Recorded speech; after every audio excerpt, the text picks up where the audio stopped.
In today's video, I'm going to teach you how to create a sidebar navigation menu in Elementor.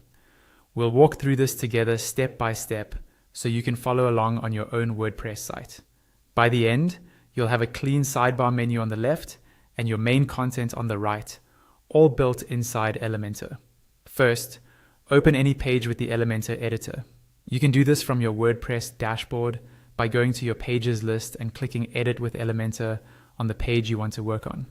Wait for the Elementor interface to load fully before you continue. Once you're inside the editor, you'll see the main canvas area in the middle. This is where you normally see the message that says Drag Widget here. Just above that area, there's a small set of icons. Look for the plus icon. This is used to add a new section. Click the plus icon and Elementor will prompt you to choose a structure. From here, you want to select a flexbox layout. When the flexbox options appear, choose a 2-column layout and ideally pick one where the left column is narrower than the right.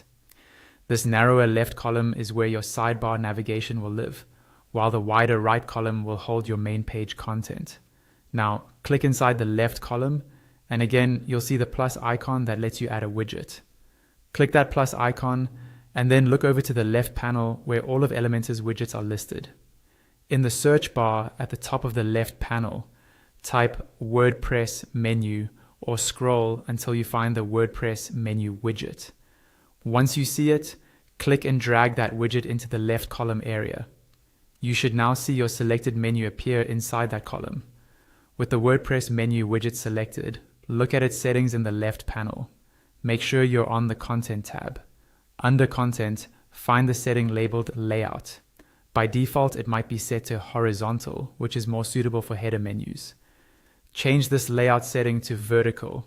As soon as you do that, your menu items will stack on top of each other, creating a proper sidebar style navigation. At this point, your sidebar navigation menu is set up. All that's left is to add your main content in the right column. Click inside the right column and start dragging in whatever widgets you need, such as headings, text, images, or sections. When you're happy with the layout, don't forget to click Update to save your changes.